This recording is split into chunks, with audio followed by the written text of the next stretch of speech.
नमस्कार मैत्रिणींनो, आज माझ्याकडे आहे संक्रांतीचं हळदी कुंकू मी ठेवलेलं आहे।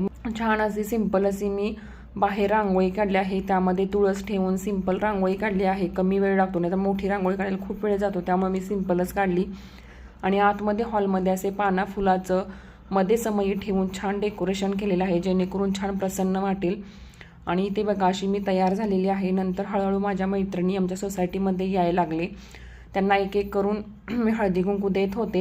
त्यामध्येच मध्ये मध्ये लाईट जात होती। मी इथं हळदी कुंकूसाठी वाण द्यायला म्हणून बॅग आणलेल्या, जेणेकरून ते आपल्याला सगळ्यांना उपयोगी पडतील। कारण आपण बाहेर जाताना भाजीला वगैरे कुठेतरी जात असताना आपल्याला बॅग लागतेच। अशा डिझाईनवाल्या बॅग दिसताना पण छान दिसतात, म्हटलं बॅगच देऊन त्याच्यासोबत एक मसाल्याचा पॅकेट दिलेलं।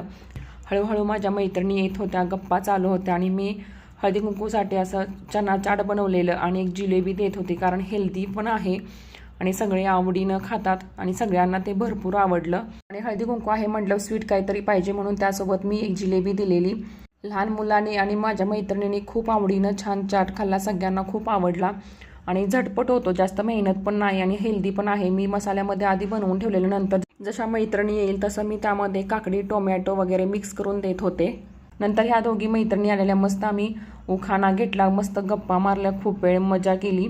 आणि इथं बघू शकताय पोरांनी खूप पसारा केलता खेळून खेळून, आरू तर खूप दमलेली। घरी हळदी कुंकू वगैरे असलं की जरा लेट होतच। अशा पद्धतीने माझं हळदी कुंकू खूप छान पार पडलं।